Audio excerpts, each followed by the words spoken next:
And welcome to the S.O.S Podcast Network. This is the NFL show, Sauter on Sports Podcast Network. I am Mark Sauter. He is Joe. It is so good to be back. What a wonderful week 4 it was. Looking ahead to the week 5 that is very soon approaching. Happy Wednesday once again. Thank you everybody for joining us. Before we get started, as always, we'd like to let you all know that we are brought to you by First Round Collectibles.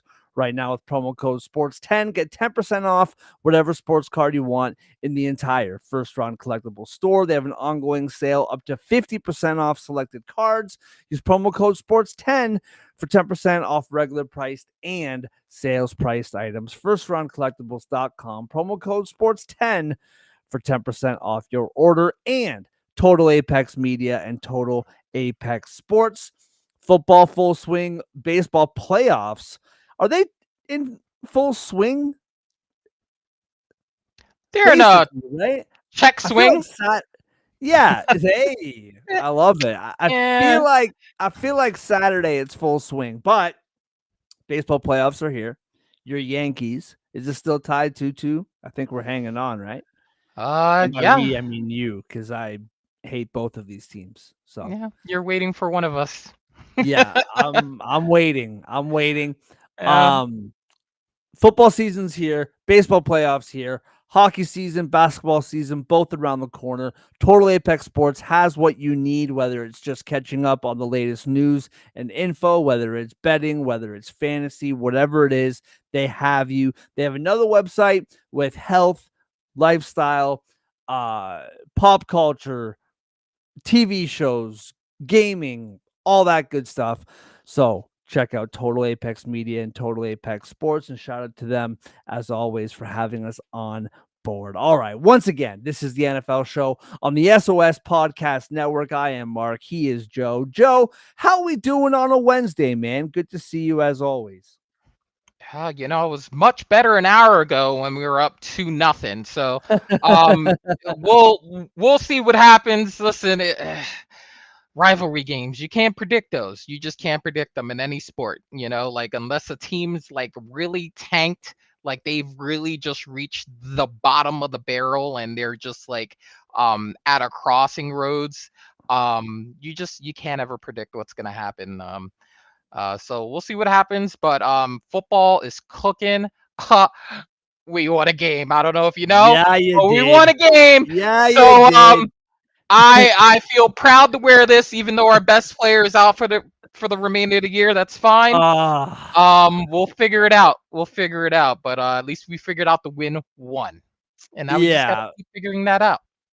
I heard someone spin it positively, like, at least Jackson Dart, he gets to have the whole rest of the season, get into his rhythm, find himself as a quarterback, and he can do it without his number one option so that when Neighbors comes back, he's complete and he knows how to use the rest of the field and not just throw to Neighbors all the time. And I guess Alan. if you're looking for hope, I guess that's something. Yeah, and quickly with regards to baseball, we were Hello. talking about this on the baseball show the other night. Also, just to let everybody know, 2 episodes of the hockey show will be up over the course of the weekend. Baseball, if the and sorry to do this to you, Joe, but we will. Oh no, I was gonna say if the Sox and the Dodgers sweep, but that's wrong. Regardless, Friday we will be back talking baseball, getting y'all ready for the DS series, both AL and NL, obviously. So be here for that. And it'll be live later Friday evening just to catch up on Saturday on Spotify or whatever the deal is. Also, quickly before we get into the football talk, everybody, if you are watching on Twitter, which most of you do, whether it's on Total Apex, whether it's on the Sauter on Sports Twitter feed, do me a solid, Joe a solid. Go to the YouTube page. The link is in my bio, and like and subscribe to the show. I need to do better disclosure, and then when I just straight up forget to post the NFL show, I'll own it. I'll be honest. I will take my lumps. But follow on Spotify as well. Does wonders for us as we continue to grow the show and grow this platform. So please go ahead and do it. Even if you don't watch the YouTube page, it would mean the world to us. So please go ahead and do that. All right. Getting into week 4 chit chat. I thought about something and I wanted to kind of make this like the whole first segment. I was perusing the division odds. I think perusing is the right word. If it's not, I think you know what I mean. The Saints or the Saints. I'm looking at Jordan in the chat. Got me thrown off. Ravens after their epic loss to the Chiefs over the weekend, and the Steelers beating the Vikings in Ireland. The Ravens are still minus 140, a 1-3 team, still minus 140 to win this division. The Steelers are plus 180, which kind of sent me on the rabbit hole to the rest like of the divisions to see where these odds are at compared to how these teams are playing right now. Now, the Buffalo Bills obviously minus 230, or sorry, minus 2,000. Patriots are next up at plus 1,300. Now, if you want to do Buffalo 1, Patriots 2, Dolphins 3, Jets 4, that's plus 150 something. I had it. Plus 150 exactly. So wish the odds were a bit better, but that makes sense. Moving on to, like I said, Baltimore's minus 145, Pittsburgh plus 185, Cincinnati plus 1100 is next in line. In the AFC South, the Colts plus 100, Jacksonville plus 125, AFC West, Chargers plus 115, Chiefs plus 145, and we'll get into the NFC as well. But I wanted to bring this discussion to you, Joe, and we will start with, because the whole like East division, that's not worth the conversation. Buffalo, barring an epic collapse, not even a collapse. I don't even think if they collapse, they could lose this division. But Josh Allen gets hurt and James Cook gets hurt. Everybody gets hurt. Baltimore minus 145. They lose to the Chiefs over the weekend in epic fashion. They also lose Lamar Jackson in the process. I am unclear how long. If anyone has seen how long, please let me know. Pittsburgh, they win plus 185. Tell me your thoughts on this, man. Why should we not be hammering Pittsburgh plus 185 to win this division when they have 2 games up on the Lamar Jackson-less Baltimore Ravens? Well, for one, Pittsburgh hasn't played a division game yet. So, the division schedule hasn't started for them yet. It does start this week. Or actually, they're in their next game, because they're on a bye this week. But in their next game against the Browns, and then they have a 4-day turnover, and then they play the Bengals. So, they're gonna get a couple of division games here, coming up. So I guess that would make sense. Like if they haven't taken any hits yet in the division area, that they would have the most opportunity to worsen that, I guess, if you will. But I will say this: Pittsburgh's traditionally been a team post Ben. Uh, the second half is not great, right? Either they start great and fade, or they start mid and stay mid, and then they're somewhere around by the end of it 9-10 wins in the playoffs, losing in the first round. So they're banking on that second half slide, I guess, with the odds still being plus for the Steelers. They're banking on another second half slide. That puts them somewhere around 9 to 10 wins and somewhere around 6 or 7 seed, and facing a team they have no business playing. So I think that's what they're banking on. I don't think they think they're for real yet until they've had some divisional games under their belt. Yeah, Jordan's saying it in the chat. Steelers are a clown show, but the AFC North is a legit circus. So it would make sense. I'm with you, and I'm just pulling up these schedules real quick because I want to look at this. I had the first 5 games up, and I was going to do it that way, but I want to look at this full schedule for each team. Now, once again, we don't know how long Lamar is out for. I feel like the longer we don't know, the longer it just becomes a while, like a month or so. Yeah. And we'll see how that kind of plays out. The Steelers are on a bye this week, so there is 1 week down. Then they play the Browns, which you would chalk up as a win. It's in the division. That Browns defense, although they didn't play great over the weekend, still like very legit. Doing the rookie tour now, right? We'll see how long our Yeah. guy Gabriel lasts before Shadur is thrown out there. I'm assuming we'll see both of them at some point this season. But that game is at home in week 6.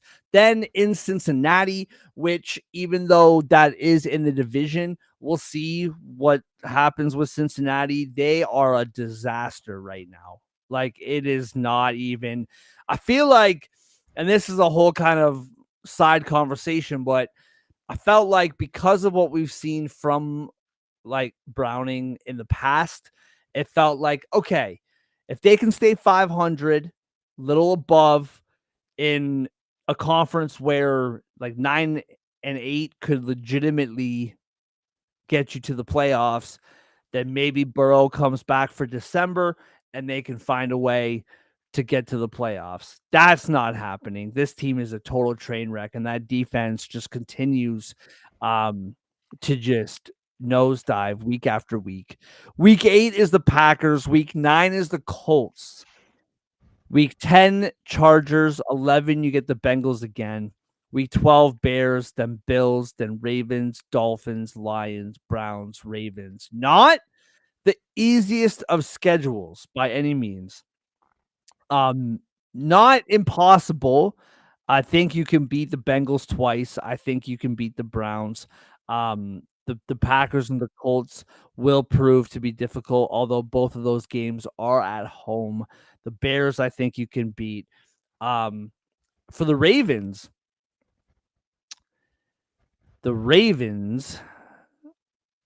week 5, they play the Texans this week, the Rams next week. Those are 2 difficult games, I think, because of Houston's defense and no Lamar Jackson. That's going to be tough. We're going to talk about that game later. Bye in week 7. Then you have the Bears, the Dolphins, the Vikings, the Browns, the Jets, the Bengals before playing the Steelers in week 14. So if I was to guess exactly what you said about Pittsburgh kind of fading away after the halfway point, that schedule for the next 6-7 weeks is very manageable for Baltimore.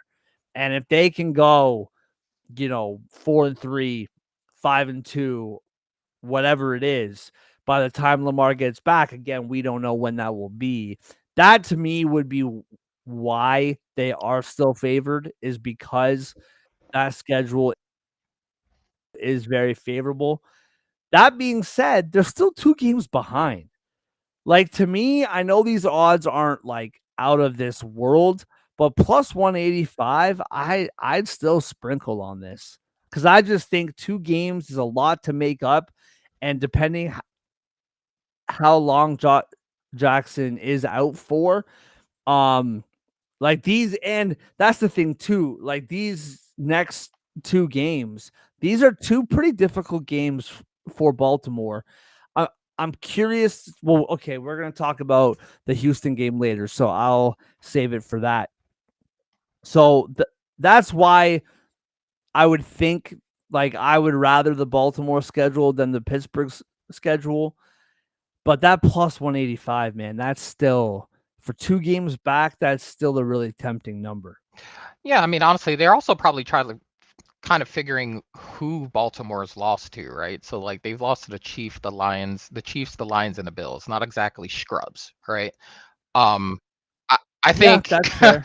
hypothetically speaking, let's just say I don't think he's gonna play, but let's just say hypothetically, if Jackson was playing, right, and they were to go on to lose to the Texans, then my worry meter goes from like a 4 to like maybe an 8, right? Because now you're losing to a level of talent that you shouldn't be losing to.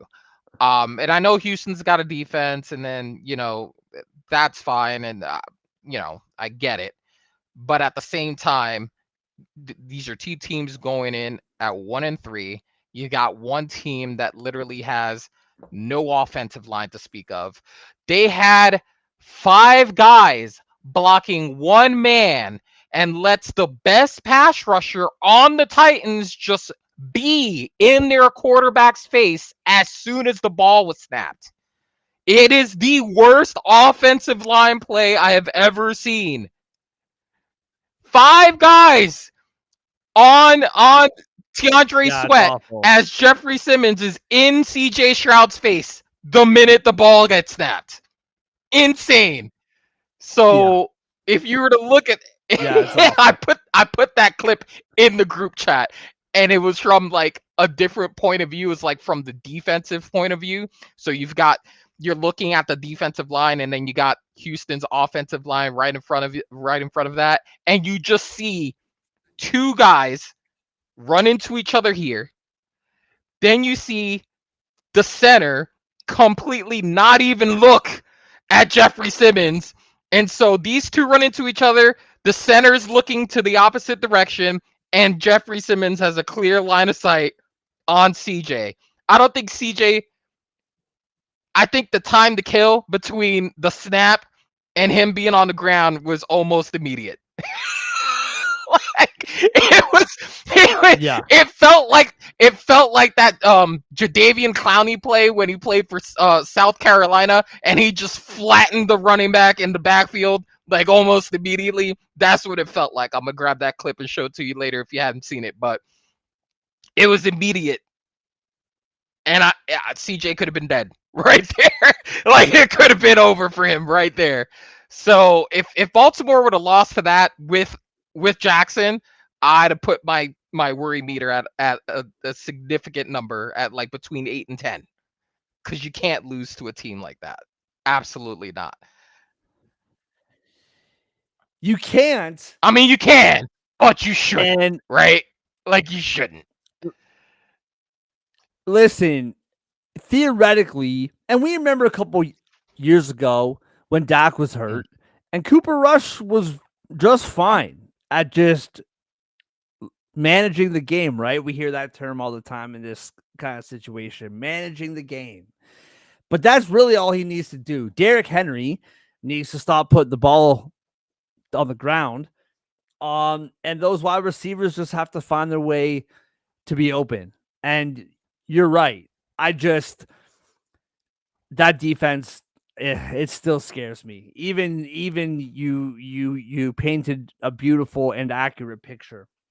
Um, yeah, I I just find 2 games is a lot. I would still sprinkle on that.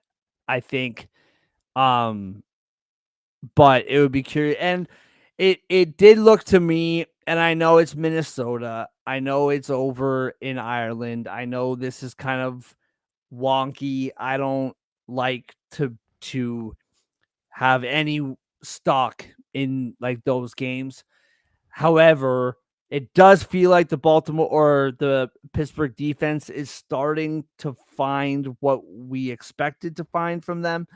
So yeah, we'll see. I'm still sprinkling on plus 185, but you do make some great points. All right, next division, Indianapolis and Jacksonville. Plus 100 for the Colts, plus 125 for the Jags. We can throw Houston in there if you want to. They're plus 700. I told you last week I am out on Houston. They're 1-3. They could win the next 4 games, and I'm a very petty person, and I'm out after what I saw. I know they blanked the Titans. The Titans, that guy, I can't believe that coach still has a job. And again, don't want to see anybody fired, but that is a tire fire over there right now. But Colts plus 100, Jacksonville plus 125. Quickly show you for the Colts. Raiders this week, Cardinals next week. Both of those games at home. Week 7 in LA to take on the Chargers. Titans in week 8. Steelers week 9. So automatically to me, that's 3-1. Steelers week 9. Falcons week 10. Bye week 11. And it gets a bit trickier. But and the games really matter. You're playing the Chiefs in Arrowhead week 12, Texans week 13, in Jacksonville week 14, in Seattle, home to the Niners, Jacksonville week 17, and the Texans week 18. Where for Jacksonville, week 5, they play the Chiefs this week, Seahawks next week, both of those games at home. Rams week 7, that's also at home. By week 8. So right there, that's a tough 3 games. You have the Chiefs, the Seahawks, the Rams. We're going to talk about the Chiefs in a couple minutes. Who knew? All you needed was a receiver that could run downfield, and all of a sudden this offense is just absolutely prolific. Yeah, they're playing Baltimore, but my point remains the same. That, to me, right away, I don't like any of those 3 games for Jacksonville. I don't care. They're all at home. Chiefs, Seahawks, Rams, all those 3 worry me. Week 8, bye. Then you're in Vegas to take on the Raiders, in Houston, home to the Chargers, in Arizona, in Tennessee, home to the Colts, home to the Jets, in Denver, in Indianapolis, home to the Titans. Number one, I would way rather the Colts schedule. That's number one. Number 2, I don't know about you, man. I still don't trust this Jacksonville offense to save my life. Like, I just feel like every game, Lawrence has moments where he's actively trying to lose this football game. And I don't trust it. So you beat San Francisco. That team is like a corpse of itself and becoming more and more a corpse of themselves. Just found out today Brock Purdy again ruled out for tomorrow night's game. I am still out on the whole Lawrence project, the whole BT drama. Just don't understand. I get what you're saying, Jordan, about the Colts having trap games. I'm just saying, man, like, to me, and I don't know, Joe, you can talk about it. Like, to me, that Colts loss over the weekend, full marks to the Rams. And a lot of people have the Rams as Super Bowl contenders. That was more about the Colts beating themselves, in my opinion, than it was necessarily the Rams. You had 14 points wiped off the board. You had 2. I'm trying to remember the specific situation. There were 2 penalties, if I remember correctly, that put the Rams in field goal position. To me, that was the Colts, just their heads falling off in certain, like, really key moments. But I thought the Colts hung, man. And I know Danny Dimes threw his pick, finally Through threw two. that pick. And the second pick, he threw two. The second one was at the end of the game trying to make a play, Fair. right? That one's a little bit different to Fair. me.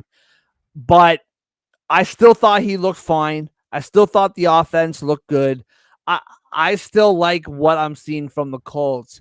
And losing to the Rams in a crazy nail biter is not the end of the world. Plus 100, still plus money. Don't love the odds, but I'm still taking the Colts on this all day.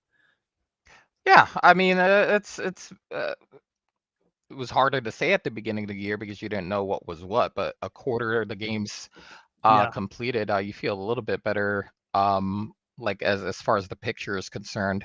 I'll say with the Jaguars, I'm with you on the fact that I don't know from the quarterback standpoint if we're feeling great about it. 5 touchdowns, 4 interceptions doesn't exactly inspire confidence. I don't know what's going on with the relationship between Lawrence and Brian Thomas Jr., but for some reason, listen, he's putting some balls there that I'm watching Brian Thomas drop. Okay, so while you can say the Yeah. interceptions for Lawrence definitely are an issue, drops are an issue also for Brian Thomas. So he's not exactly lighting it up after what was a really good season last season. So the inconsistency there isn't great. While I will say that Liam's doing really, really well is reviving the running game for the Jaguars. Travis Etienne is reemerged as a guy again. So we love that, especially when you're having issues with your quarterback turning the ball over. So I think in leaning more on the run game, maybe going into some more play action type situations, maybe you limit the amount of balls that Lawrence is going to throw to the other team if you just control the clock and try to go with the running game. But I don't think that Jacksonville's really been tested yet, to be honest. I think the Colts have been tested with the Rams. I think if you look at both of Yeah. their wins, Broncos could have been a loss aside from a penalty. So how much do you trust their wins there too? But I feel a little bit more confident about the Colts than I do the Jaguars. I don't think the Jaguars have been tested with a team that either is fully healthy or is fully competent as far as their wins. So I don't think you can really judge I mean, yes, they're 3-1. The game's counted, but at the same time, I don't think they've faced the level of talent that look at Panthers, Texans, and a banged up 49ers. Like the Texans have given up the least amount of points from their defense. The least in the first 4 games. And that would be great if they've only scored 13 more points than what they've given up. If they would have scored way more than 64 points, maybe their record's not 1-3. So, I mean, we'll see what happens to their offense, but I think it's the Colts division to lose at this point, and I would sprinkle my money there. 100%. I mean, like, listen, full marks to Jacksonville. If you watch the preview shows, I already have a disposition to just not believe in this team. So this is our already get a right bias. game. I don't even know if it's Them and the I Titans, don't get know if right it's game. yeah. I don't know if it's like bias. I just already felt this way before the season started, and there's nothing that I've seen that's made me change my mind. Now, on the one hand, you give them props for being 3-1 because that's reality. That is the truth. That's Exactly. the fact. On the other hand, there's a reality where they're 1-3. And maybe not 0-4. That Panthers game, no. But yeah, that Bengals game, they shouldn't have that.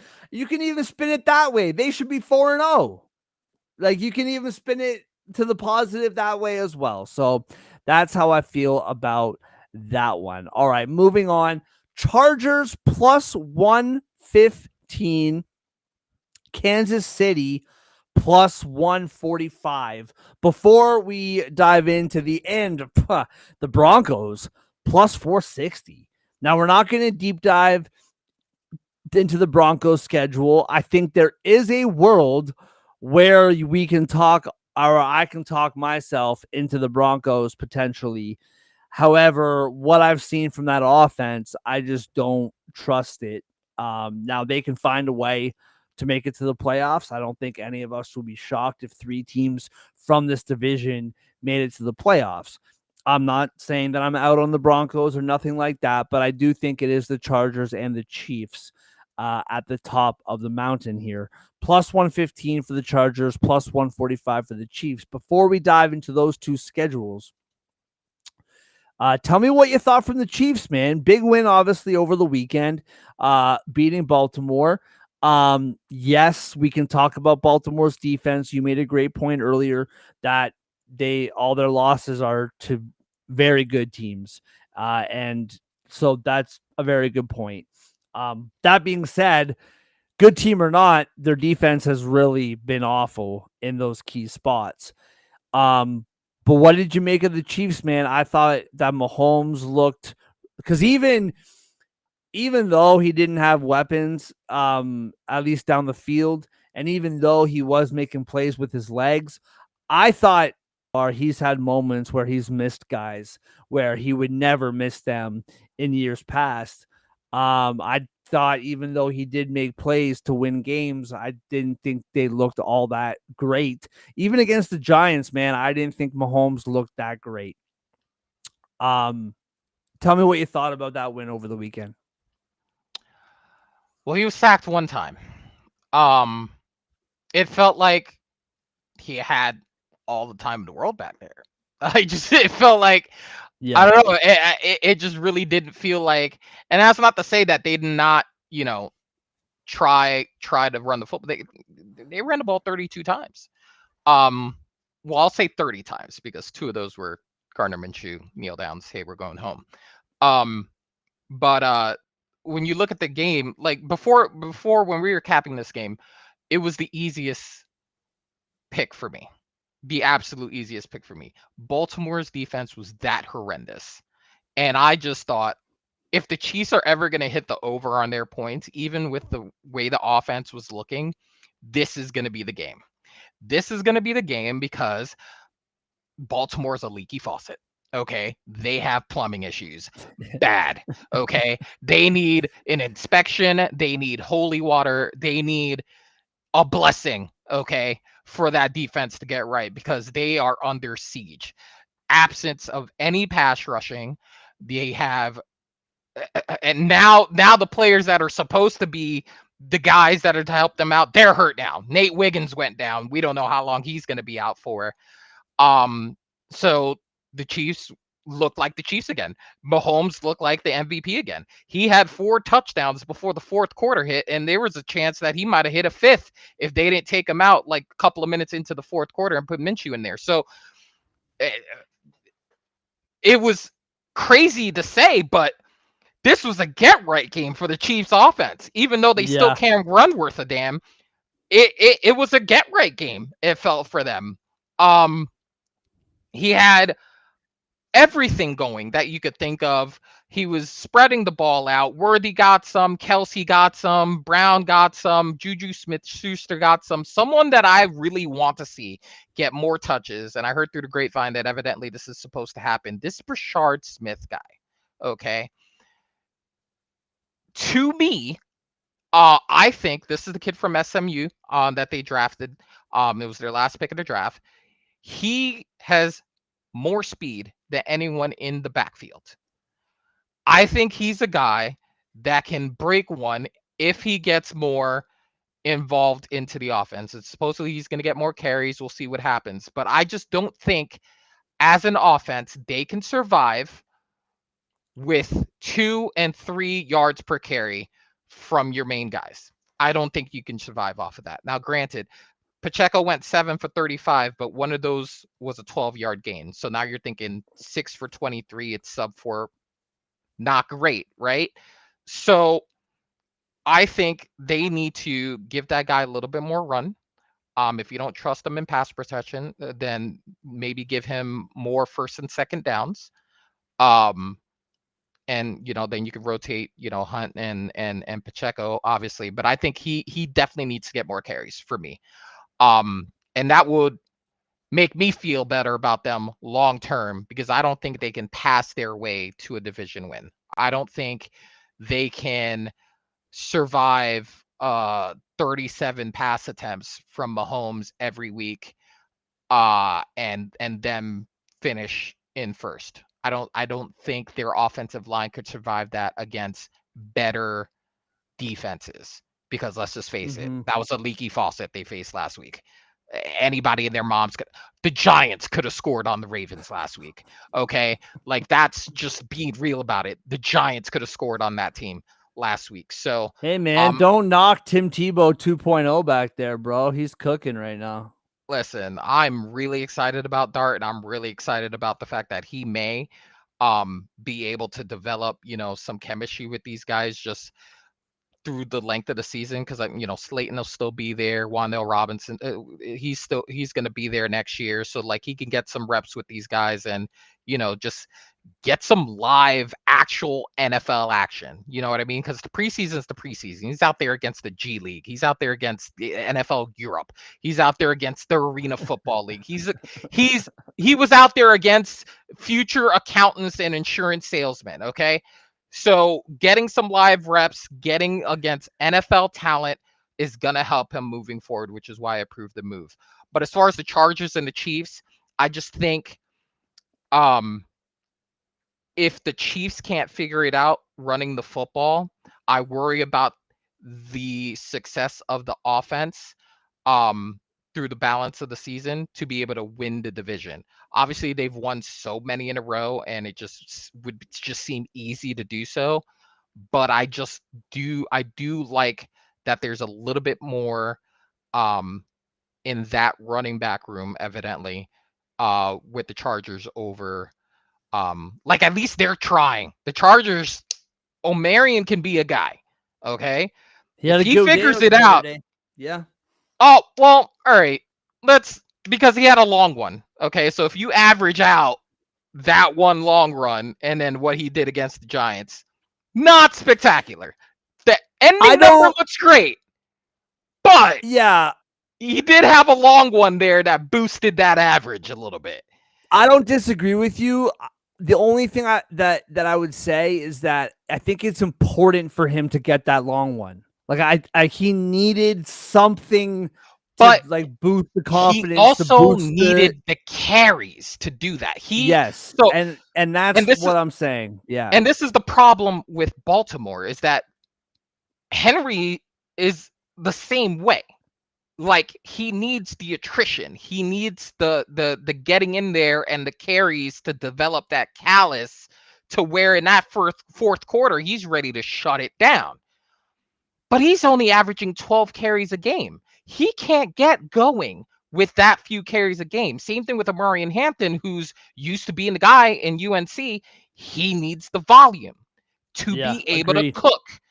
And so I think now he has because he's gonna get that volume, I think for him, I like the Chargers more going forward, because they're gonna have a little bit more balance on offense, where I don't think the Chiefs are gonna have that level of balance.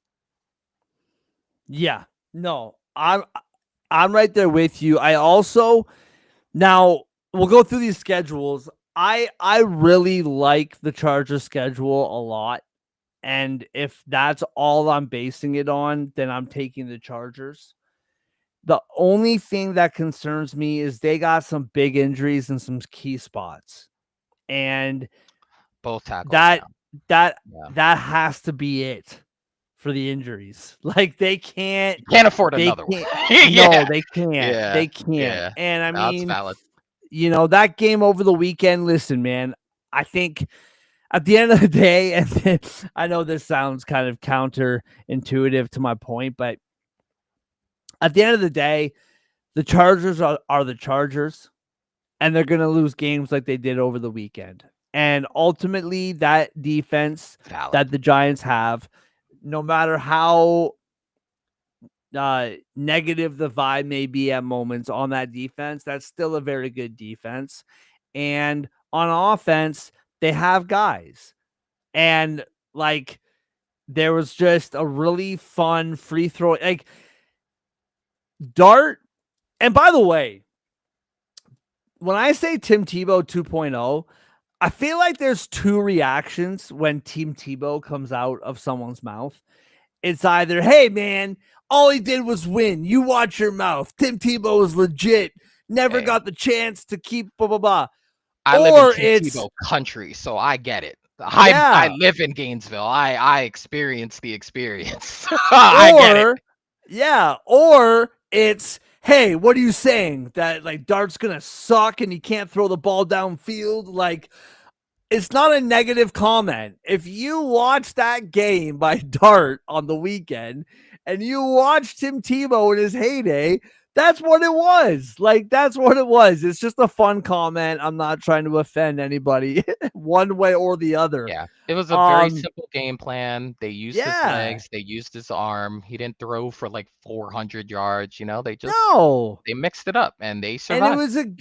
it was a good starting. You got Scatterboo, who I didn't know that Scatterboo was like a gangster. Like, did Bro, you hear? Did you he is hear, such a dog, man. dude? That He exudes charisma, is bro. that He's just, Eminem? Was that Eminem or was that Scatterboo? I I had don't no know, idea who bro. that was. I don't know, but That was so funny because he's I so just heard good. the audio first. I didn't see the video. I Yeah. heard the audio first, and I was like, "Yo, Yeah. who was that guy?" Yo, it's I was 44-6 here. dude, like that was hilarious, bro. I love it. Bro. I love it. And I love it Yeah. like as a hockey fan. And this is changing. But for a long time, like hockey had mega, mega, mega personalities that just it Mm, wasn't the culture to show those personalities. And that's mm, beginning to change, but it wasn't the culture to show it as much. So when I yeah, see stuff like that, I'm just like, dude, I love it. I'm all about it. love to see it. Uh, but anyway, I digress. Um, week 5, Commanders. We're gonna talk about this game. Dolphins in week 6. That I know the Commanders can be frisky at moments, but I think that can be 2 wins. Colts in week 7, which will be really fun, really really fun game. That's at home.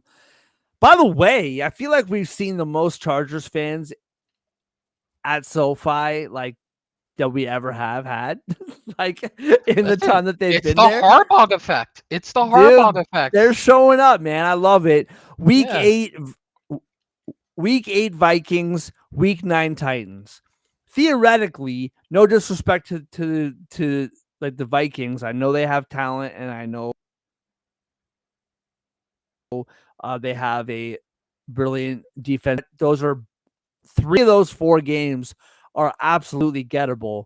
And the Colts game is also gettable. I just think it'll be the hardest of those games, in my opinion. Then you have the Steelers week 10, Jags week 11, bye week 12, Raiders, then the Eagles week 14, week 15 against the Chiefs. So it gets a little bit tougher towards the last 5 or 6 games or so, or 4 or 5 games or so. Cowboys week 16, and then Texans and Broncos to round out that schedule. But that first half that I just laid out for you, Commanders, Dolphins, Colts, Vikings, Titans, Steelers, Jags, Raiders. Like those are some gettable games, man. And so for me, I like that schedule a lot more than I like the Chiefs. To quickly run through that,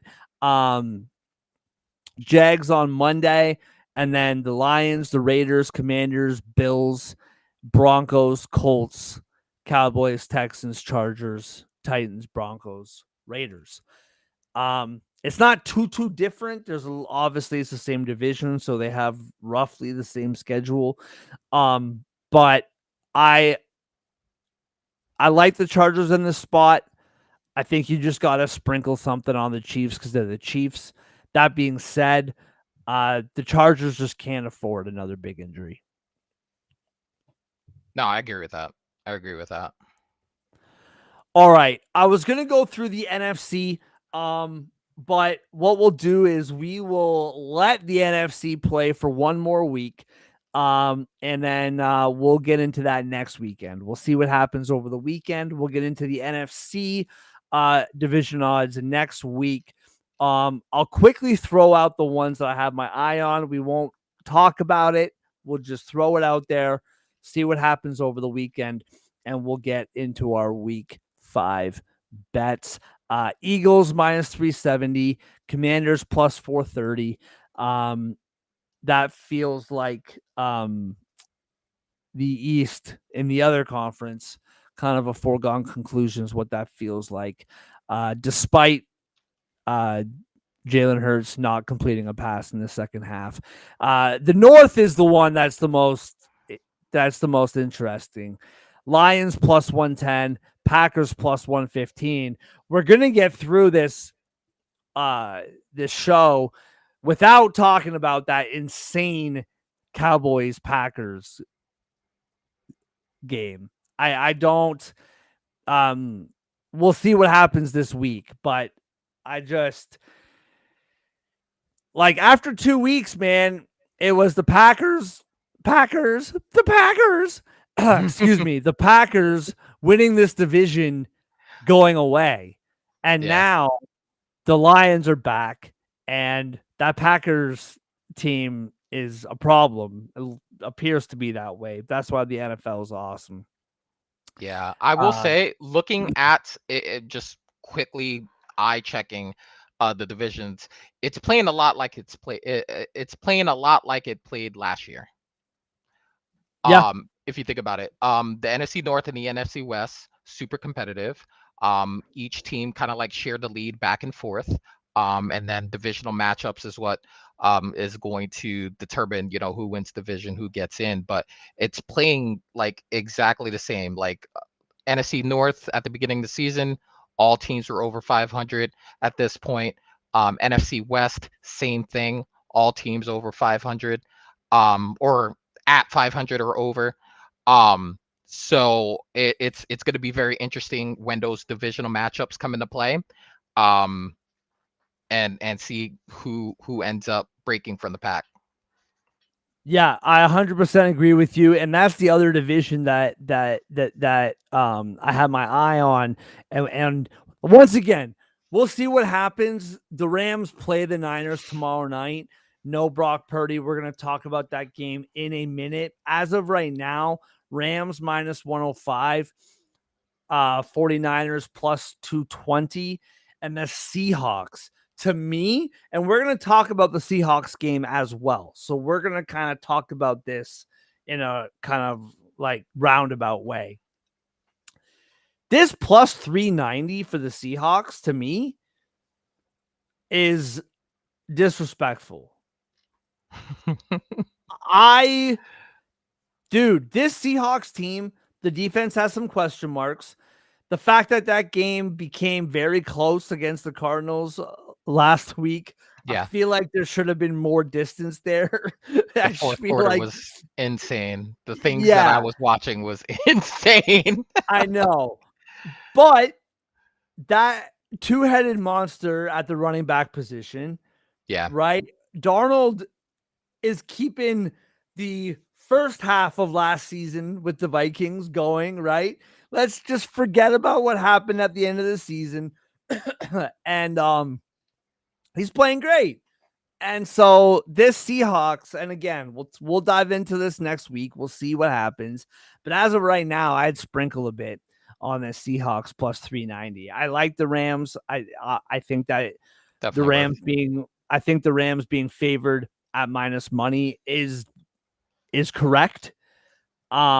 But if you're looking for a long shot division, plus 390, I love the Seahawks in that spot. They only missed last year by a tiebreak, to be fair. So Yeah. like they were right there. Yeah. 100%. All right, let's get into our week 5 picks. Everybody watching on Twitter, on YouTube, Total Apex Twitter, on Solder on Sports Twitter, we appreciate you watching. Let everybody know that this show is brought to you by First Round Collectibles. Right now, promo code SPORTS10. Get 10% off whatever sports card you want in the entire First Round Collectibles store. They have an ongoing sale up to 50% off, tons and tons of cards. And with our promo code SPORTS10, not only do you get 10% off of regular priced items, but sales items as well. Joe, 20 becomes 30, 30, 40, 40, 50, 50, 60, up to 60% off Love that. selected cards. That's a lot off, dude. For sure. Absolutely. Promo code SPORTS10, firstroundcollectibles.com, and Total Apex Sports and Total Apex Media. Shout out to them, as always, for having us on board. Every sport is either going or about to be going. Total Apex Sports is your home, whether it's news, whether it's bets, whether it's fantasy. They have you covered. They have a health website. They got pop culture, lifestyle. Do you want to know your horoscope? Random. They even have that. They got it all. Total Apex Sports, Total Apex Media. All right. First game up, San Fran in LA. -7 is the number right now, according to FanDuel, in favor of the Rams. Total is 45.5, -106 for the over, -114 for the under. Plus 310 is the money line for the Niners, -390 for the Rams. The spread didn't surprise me. We know about all the injuries over on the San Fran side. And that Rams offense can put up points. The money line did surprise me though. I didn't expect it to be so high on both sides of it. -390 for the Rams, plus 310 for the Niners. What's your lean here? What do you see? Rams, Niners tomorrow night on Spotify. That is tonight. If I remember to put this on Spotify like I should, since it's, we're trying to build a brand here. What do you see? Rams, Niners. Listen, traditionally, Shanahan's been good against his old colleague, right? He's overall 10-7 against Sean McVay. So typically he's been able to get the better end of the deal. Now he is not going to have all of his horses today or tomorrow. So I do believe that the Rams will win the game. Now the +7 is very interesting because uh, Max Jones has already tasted the field this year, and he's won a couple of games. So he's gotten his feet wet. He feels good in this offense. He's actually looked good in this offense, and it speaks to why he wanted him on this team versus trading up to getting Trey Lance and burning that number 3 pick. But here we are. So looking at this game, I think he can keep it close. I honestly think that he can keep it within a touchdown or a field goal. What have we said about divisional games? This division is highly competitive. They're going in with the same record. I think, call me crazy, I think it's going to be a close. I think either it's a push at 7 or it's a field goal game. Um, and I feel so strongly about Mac Jones as a quarterback in this system. I think he gets over his passing yards. So sign me up for over Ooh. 216 and a half passing yards for Mac Jones. I think they're going to make it a point to force him to win the game. So that means that they're going to shut down the run game with Robinson and McCaffrey. I think this is a game where easily McCaffrey gets 125 to 150 scrimmage yards, and he might get 100 yards passing because I think he's going to have to do a lot of dump offs, a lot of screens to keep that defense at bay as far as rushing the quarterback. So I think he's going to probably finish with about 16 carries and maybe 7 or 8 receptions just because of how much attention they're going to place on him running the ball. He's going to have to do it both running and passing. But yeah, give me Mac Jones over on his passing yards, I believe. I love it. Yeah, man, like I I'm just pulling up this Rams schedule real quick because on the surface, I like this. I like the -7 on the surface. I think, um, you know, the amount of injuries piling up both on the offense and the defense for the Niners Fair. bothers me. It concerns me. That being said, now they only allowed 9 points to the Texans in week 1, but we now know what the Texans are, and that is garbage. The Titans 19 points. We know what they are, and so does We their know quarterback, we apparently. know yeah. Now the Eagles 33 points. Now that's a little misleading. That last touchdown, Exactly. he should have sat down. That should not have Game was been over. scored. Yeah, that should not have been scored. Would have been 27 though. And we would have And covered. 20 yeah. And 20 points to the Colts over the weekend. And quite frankly, and I know if one thing doesn't happen, then the game script is all different, blah, blah, blah. But theoretically, 2 touchdowns were wiped off the board. So, technically could have been 34 points. I know that's not exactly how this works, but I'm just saying. The defense has some great players. Even with everything happening with San Fran, still concerns me a little bit, which is why I really like the over in this game, not getting overly fancy with the prop. I like that over 45.5 because this Rams team can score points. We know they're going to get their 27 points. We know it. I think that week 1 was a weird game. That Texas defense is a really tough defense to start your season off with. You scored 33 against the Titans. You scored 26 against the Eagles. Could have been more. You scored 27 against the Colts, albeit with one of the greatest last-minute defensive lapses that I have seen. Bro. So But upset. that I would have covered offense is there going to too. put up points. What's that? Would have covered there too. Like if they would have just drove and hit a field goal, I had it plus Oh, 3.5. We were dude. fine. We were fine if I they would have know. just drove for a field goal and that was it. But I know. here we And I are. mean, in that vein, Tutu Atwell, if you believe he can do it again, that's plus 600. I expect I expect it's hard to kind of predict who's going to score for this team, but Puka is just that guy gets his every game minus So 105. good. Give me a Puka touchdown. It's It's unbelievable valid. what that guy does. Absolutely love it. So I am, if I have to take a spread, I am gonna take that -7. The Tentatively, the real prop that I am taking is the over 45.5. That's my favorite bet of this game. I do,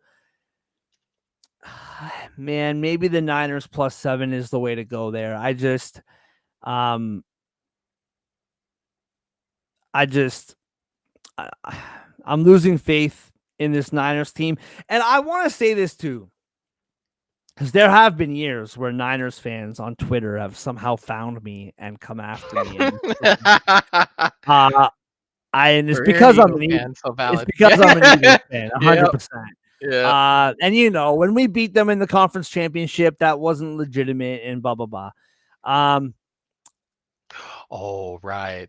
Though Yeah, Purdy got hurt and we're using Christian the whole McCaffrey as a deal. quarterback. And Yeah.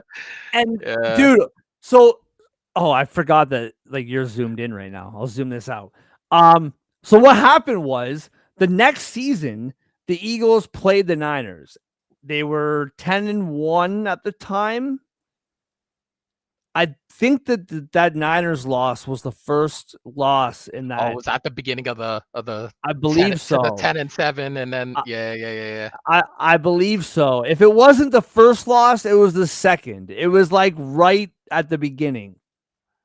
And all I did was post a Brian Westbrook tweet or video or something about him just hyping up the Eagles for that game against the Niners. And Niners fans found me and just tore me apart. So I'm going to say this. I want to see the Niners fail. I do. It makes me happy. However, I want them to fail healthy. I'm not trying to see all these guys get hurt. I'm not trying to see everybody, leave the field. That's not what I want. I want everybody to play. I want everyone to be healthy. I don't wish that on anybody. If the Niners are going to fail and if I'm going to be happy about it, I want them to fail as a team on the field. You know what I mean? That's what makes it feel good. Not all their best players leaving. I don't want to see it like that. So I don't like it. I wish that and listen, man, they're 3-1. What are you gonna say? What are you gonna do? They're 3-1. But anyway, that's enough of that game. All You right. are right about that stat, by the way. They lost 42-19, and that was the Oh yeah, beginning of the they got their butts yeah. kicked. They got destroyed. Yeah, dude. It's not a good And way it's to go. just it ruins your weekend when your favorite team gets destroyed. But when it's against a team like the Niners or the Cowboys or now the Chiefs are in that mix too. Although I don't have a lot of hate for the Chiefs. Andy Reid's my guy. I still love me some Andy Reid. Speaking of my guy, since I'm just Mhm. telling random stories, my son the other day, I go, he wants to watch his iPad. Okay. And I say, okay, man, what do you want to watch? And he's a kid, he's 3 years old. He loves like Paw Patrol and all that kind of stuff. But he's obsessed with basketball. This guy, like he watches hockey with me, he watches football with me. We watched some playoff baseball yesterday together. But he's Nice. obsessed with basketball, just loves it. Sweet. And Sweet kid. oh yeah, dude. And Yeah. so he's like, I want to watch basketball. I'm like, all right, what do you want to watch? He says to me, this is the truth. And this is my brother-in-law's fault, 100%. He says, I want to watch my guy. I swear to you, he used these words. My My guy, guy. LeBron Games. I Let's want go. LeBron game. My guy, LeBron Games. And I was like, what? Close enough. I was like, We your know what guy. he's saying. Oh yeah, and Yeah. dude, I got all the Yeah, it's this guy. respect for LeBron. I got all the respect for LeBron. Not my favorite human being that I want my son to watch, if I'm being honest with you. And Yeah. that's a whole other conversation. However, I couldn't help but appreciate the moment. My guy, LeBron Yeah. Games. It's my I dude. couldn't believe the We're words. homies. And even if you're just saying I want to watch LeBron Games, that's fine. But to add Yeah. the my guy, I was like, Yeah. where did you even hear that? Yeah. And I know it's my brother-in-law. It was Yeah. hilarious. But all right. Anyway, you are first up, a 1 o'clock window. What game do you have dialed up for us today? Well, I decided to look at the schedule and I saw a pretty neat game with two teams that theoretically a lot of people before the season did not have them where they currently sit. And that is the Yep. Houston Texans and the Baltimore Ravens, who are twinning with their 1-3 records against each other. So I looked at this game and I said, all right, what's going on with each team? We got one team who won't let anyone score but can't score themselves.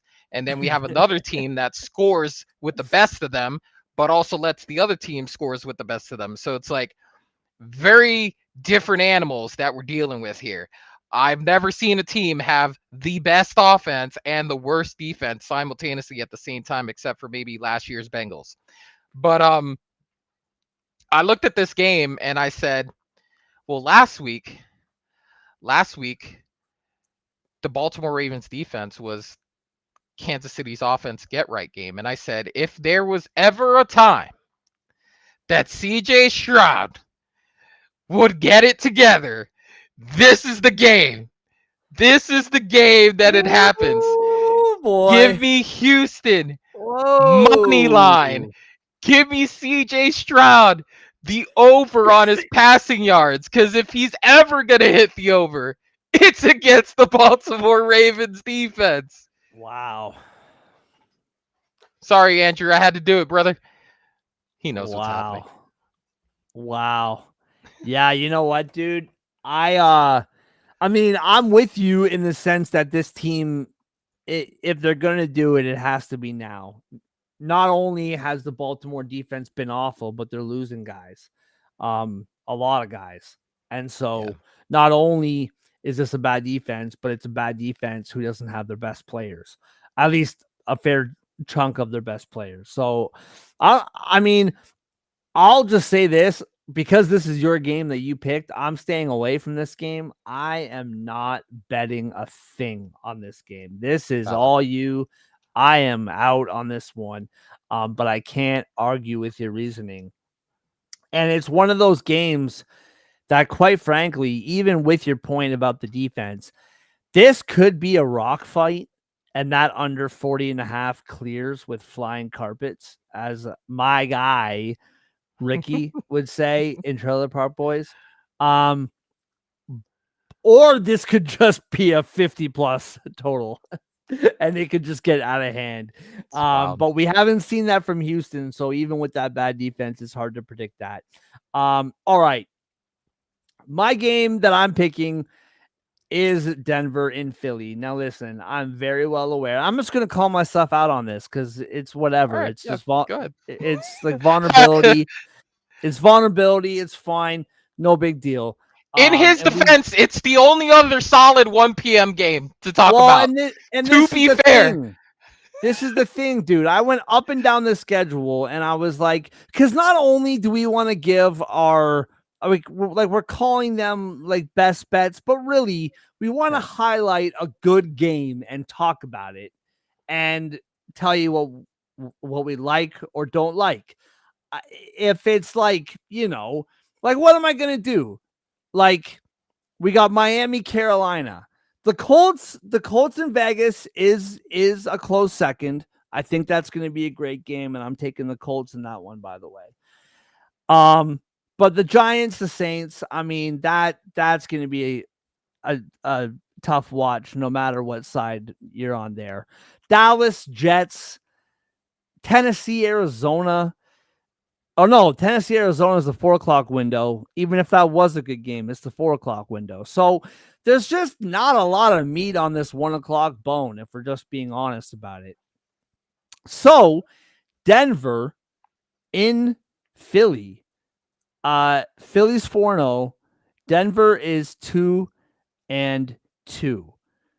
I'm curious your thoughts on this game, because from a Denver perspective, I think the defense has been, for the most part, as advertised preseason.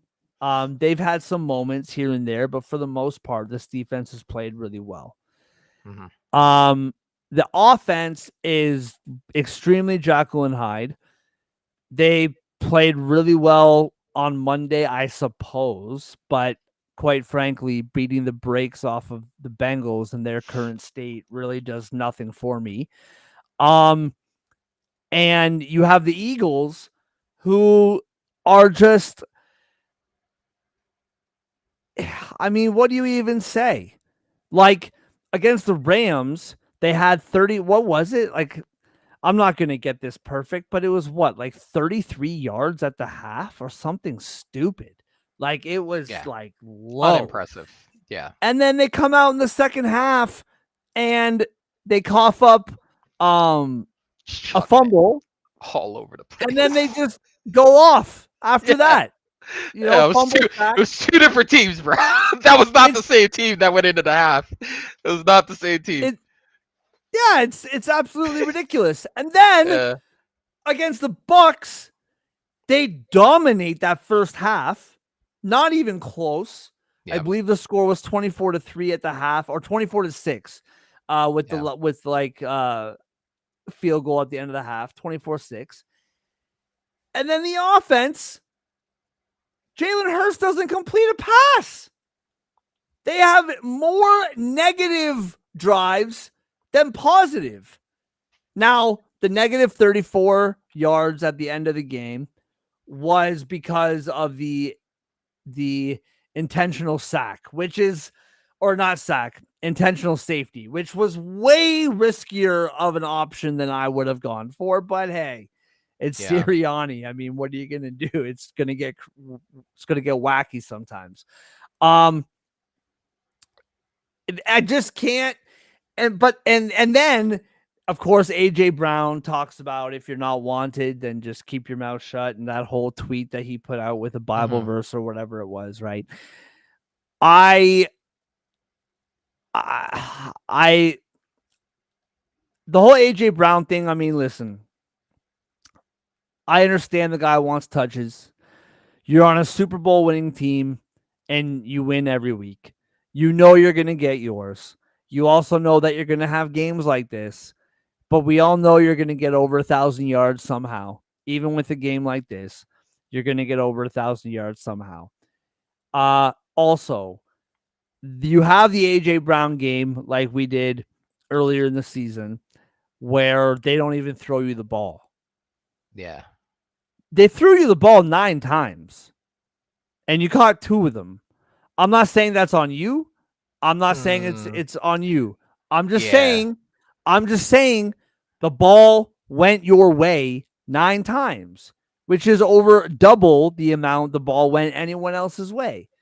And I know, and once again, I'm not saying that he should have caught those or whatever. I think some of those passes weren't the wisest passes. I think they were trying to force feed him a little bit at times, but sometimes force feeding him works. We saw that the week before with the Rams. So I don't personally like this from AJ Brown. I love AJ Brown. My jersey that I have that I wear on Sundays is AJ Brown. He's my guy, as my son would Mm, say. right. Um, but I mean, come on, dude. You're getting paid a ton of money. You're winning every week, and you're a Super Bowl champion, and you know this is all going to come around, and you're going to be a key piece to what everyone hopes is um, another playoff run and a repeat Super Bowl. So, just it's okay.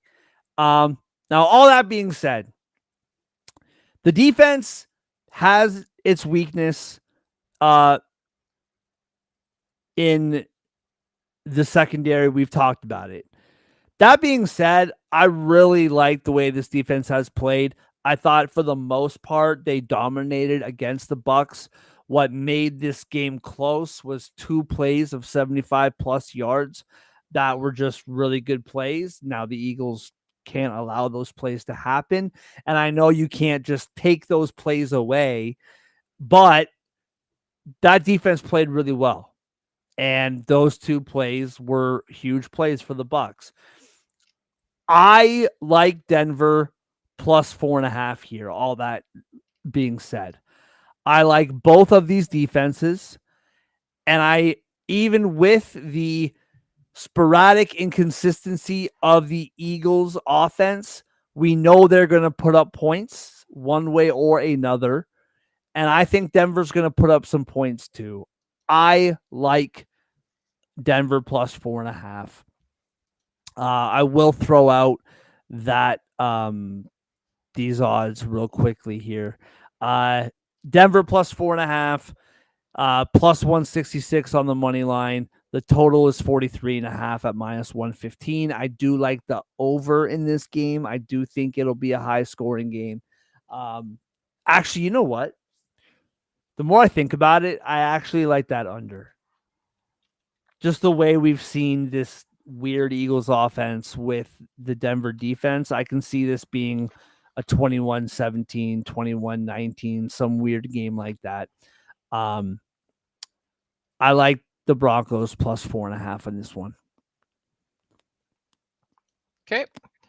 I'm going the other way. I'm You taking are, eh? Philly minus 4.5 because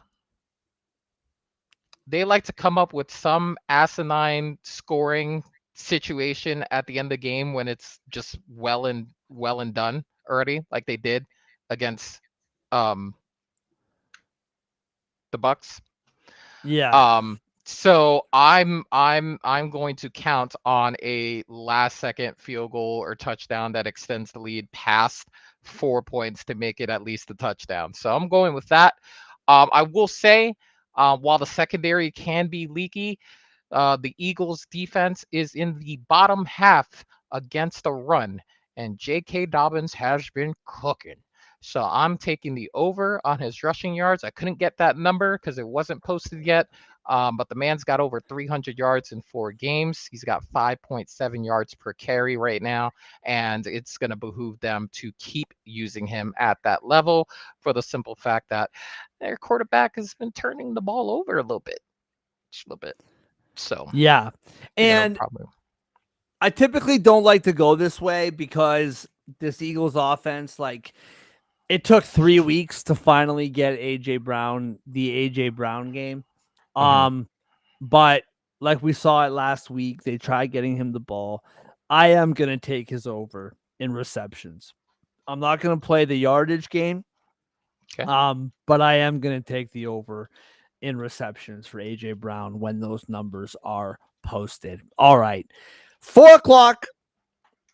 Joe, you're up. What do you got for us? 4 o'clock on Sunday. Or 4:30 or whatever.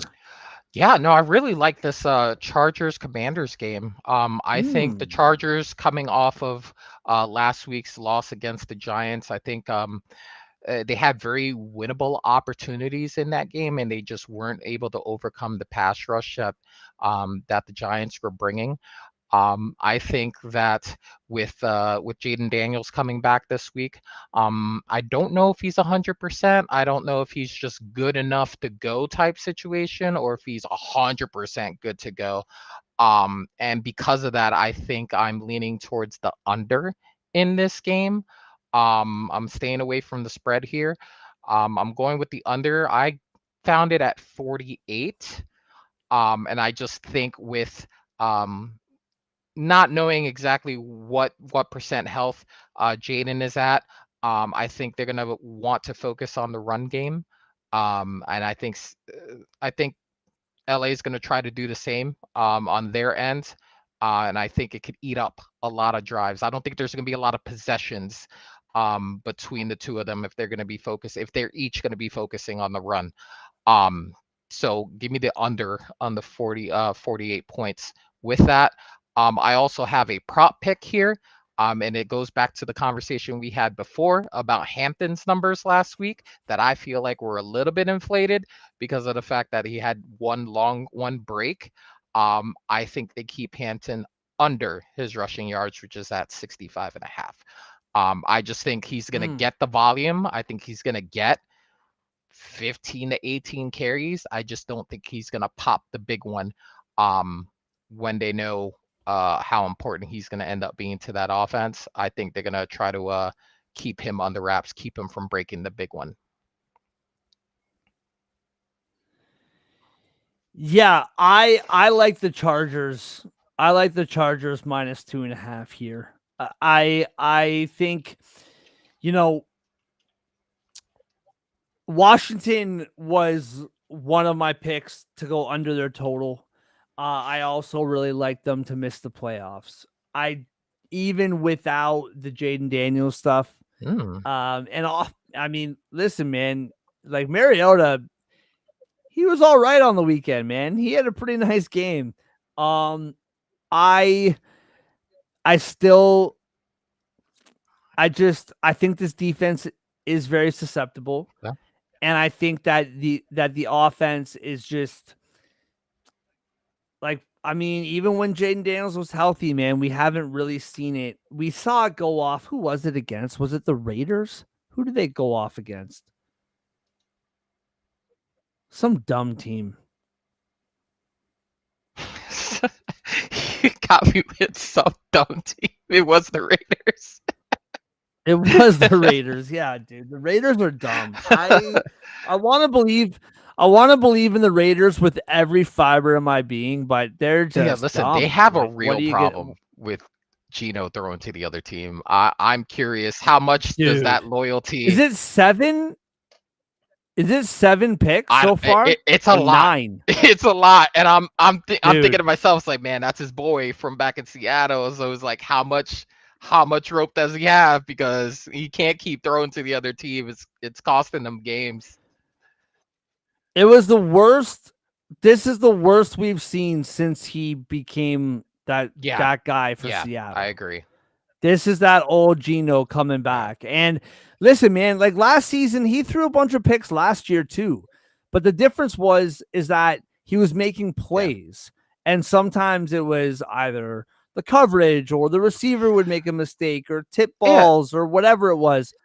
This year, it's not that, dude. It's a He mess. doesn't have And the they same toys though, listen, man. too. Like he's got Brock Bowers, and then what else? Like Jacoby Myers. Like he's pissed. He wants money. Like I don't. I get it, bro, but I don't know. Like that game, okay. Let me just paint you a picture real quick. I know that we got to wrap this up, but I'm going to just paint you a picture Okay. real quick.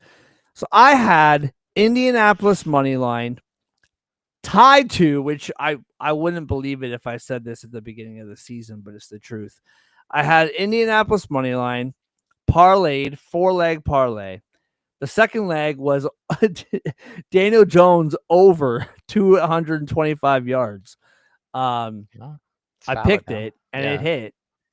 I had the Vegas money line, and I had, oh man, what was the other 4 o'clock game?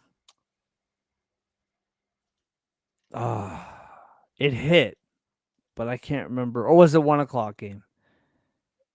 There was another game in there that I had, and it hit. Anyway, the Colts are winning. Vegas is winning.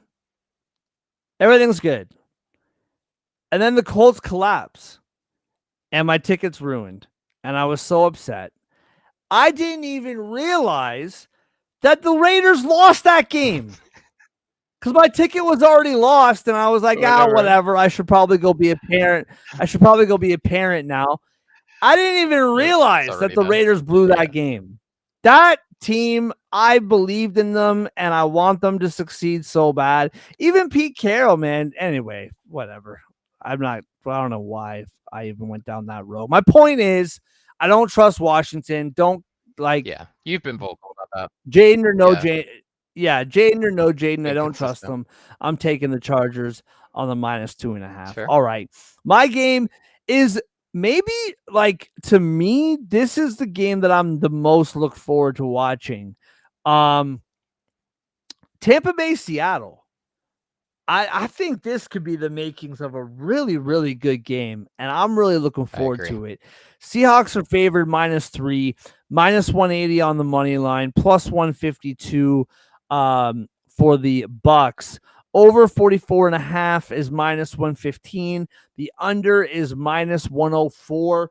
And as much as I like what I'm seeing from the Seahawks right now, I think I am frozen, which sucks. Um, as much as I like what I'm seeing from the Seahawks right now, um, I really, really, I just think, okay, Joe, I apologize for these last 2 games. I got to make you the main You're fine. screen because You're good. I can't look at my frozen face any longer. Um, what this Bucks team, no matter how big they're winning, no matter how big they're losing, this game they just keep these games close. It's just what they do. And Baker throws on the cape. Was not able to pull off the victory last week. I just think against any defense, any situation, they're going to put up their points and they're going to keep this game close. At +102, and I will think about it and I will pray about it. That money line. I think they can win this game. I like the Seahawks. I like what they've been doing. That doesn't mean that they are unbeatable against a Baker Mayfield who just finds ways to win ball games. I think Mike Evans should be back. Is that the word on the street? That Mike Evans should be back? Bucky Irving is just a revelation. That guy is unbelievable. Godwin is back. Another full week of practice. Um, I like the Bucks in this game. I think these odds are somewhat lopsided, in my opinion. Plus 152 for the Bucks. I have no problem with taking the +3, but that money line, that's a juicy money line. That's going to be hard to stay away from. What I will say is the +3 is plus 102. If you want to avoid the push, +3.5 is minus 115, and +4.5 is a little bit more juice at minus 132. And I don't mind getting that extra 1.5. So 3 at plus 105, +3.5 at minus 115, +4.5 at minus 132. And I think, Joe, tell me if I'm wrong. This game goes over. This is a over all day long, in my opinion. 44.5 for these two offenses. I know the Seahawks don't score a ton of points, but I like this over at minus 115. Possible. It's largely going to depend on how many possessions each team has. Seattle is very committed to the run. They show a lot of balance, which allows the play action to come into effect, and Darnold hit JSN all over the field. So I think they're probably going to be somewhere around 30-35 carries. So you just got to figure how much time that's going to take, and if they're able to get those long drives. Now, are they going to be successful? Because Vita Vea is on the other side, and Vita Vea takes up a lot of space and stops the run games. So we'll see how effective they are. I think they may end up with like a 30-35 carry game, but maybe only barely go over 100 yards just because of the Vita Vea there on the other side, stuffing the run for Tampa. So it's possible. I think both back ends of the defense can be leaky.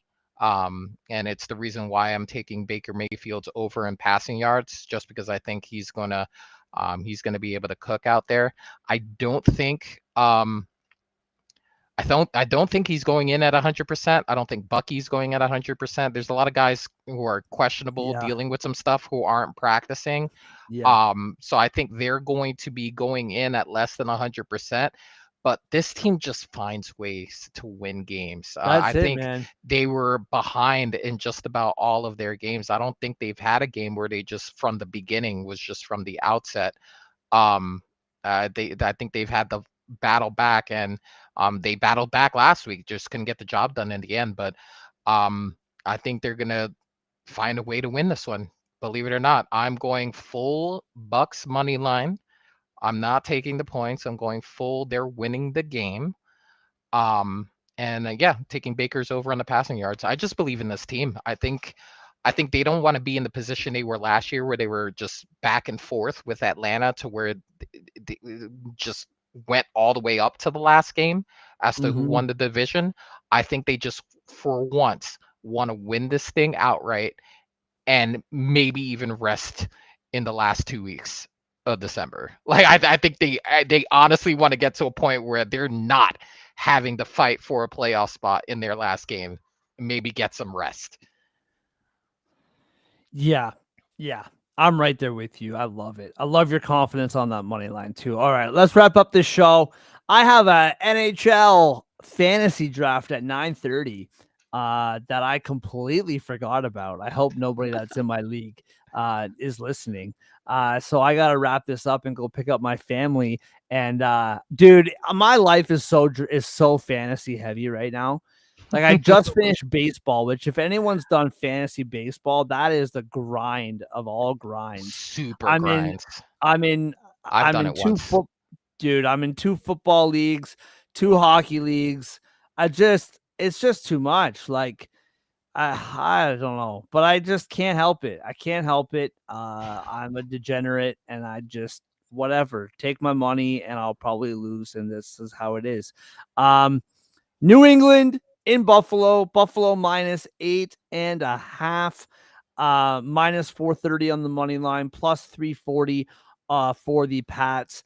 Over is 49.5 at -105. The under is -115. I love the over in this game. I think both of these teams are going to score points. I know that the Bills aren't the Panthers, but I'm starting to like what I'm seeing from this Pats offense. I think we're starting to see a picture of what Vrabel wants this team to be. I know you got your people that are hot on Vrabel or cold on Vrabel. I'm not hearing too many in betweens. But I like Vrabel. I like what he's been doing with this team. Christian Gonzalez finally got on the field, had a decent game in his first game of the season.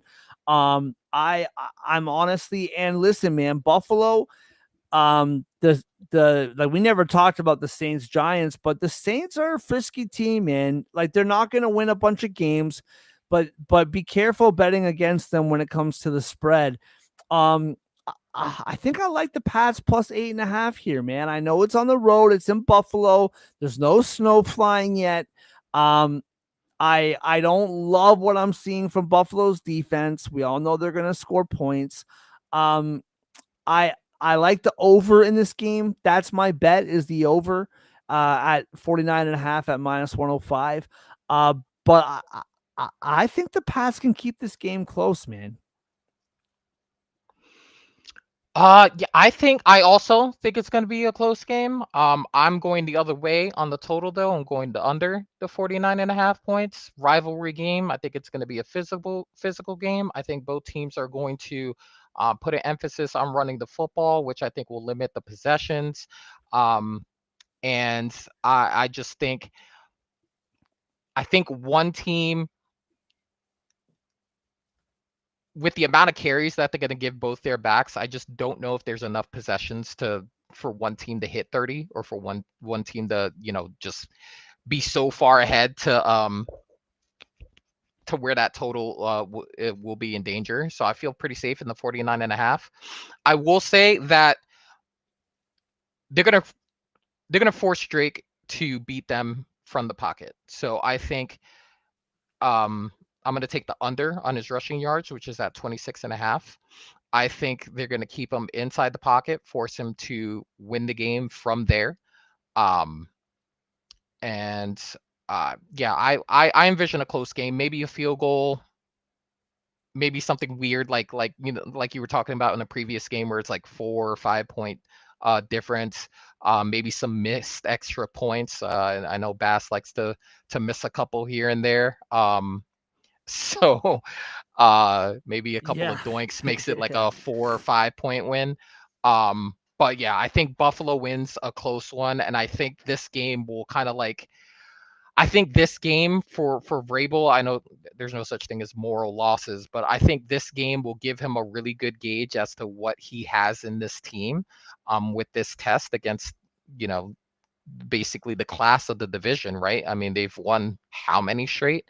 So I think this will give them a really good idea as to how this team stacks up, and things that they need to work on if they want to get to the level that Buffalo is, their level of consistency, their level of how they go about winning divisional games.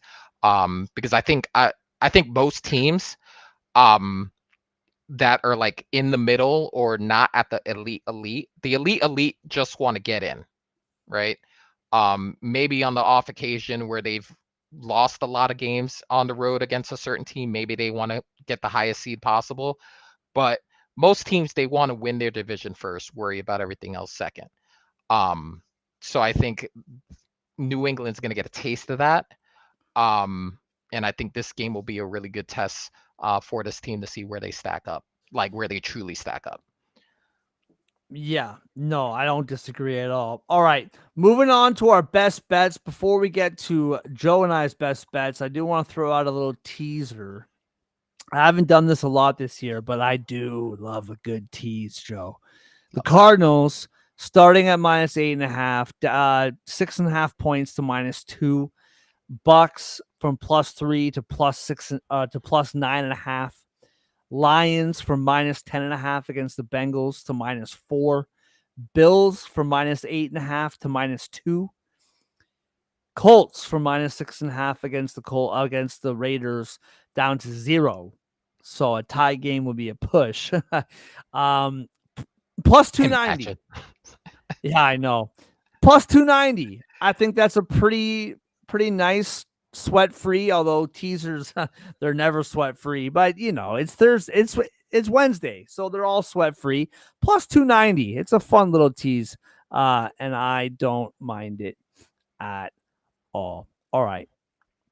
Best bets. Hit me, Joe. What do you got? Houston money line, man. Yes, yeah. There's no conceivable way Wow. that I think Baltimore wins this game. Listen, Cooper Rush, I'm not throwing any shade on him. He had a really good record when he backed up Dallas. I just think that this is one of those games where it just sets, you know what I said about Miami's coach and how McDaniel is just one bad blowout away from not being the coach of the Dolphins. I Right. think Harbaugh is in the same kind of, there is one really flat effort game away from him no longer being Baltimore's coach moving forward. And I think this is like kind of like the beginning of that trend. If they lose this game to the Texans, even with Cooper Rush, if they lose this game to the Texans, I think that building is really, really going to start looking deep into what's going on with this team. And it's going to have to start with him. It's going to have to start with him. Wow. Houston money line, safe for me. All right. Houston against Baltimore, -126. For me, it's the Chargers, -2.5. I love that bet. -122. That is my pick. All right, everybody. My apologies for the last few minutes here of my camera being what my camera is. Everybody, whether it's on Total Apex Twitter, whether it's on my Twitter, YouTube, Spotify, however, whenever, wherever, thank you so much for taking your time to listen to us knuckleheads talk some football. Really, really appreciate it. One last time, First Round Collectibles, promo code SPORTS10 for 10% off any sports card in the entire store. And you'll go there and you'll see there's a sale. When I say any card, I mean any card. Up to 50% is the sale, which means up to 60% off with our promo code SPORTS10. Total Apex Sports and Total Apex Media as well. Shout out to them for having us on board. Go to those sites for everything you need. Really, really appreciate it. All right, we're out of here. Friday, we will be previewing the DS series in baseball and tons of hockey that coming up as well. Thank you, everybody. Have a great weekend, and we'll see you next time.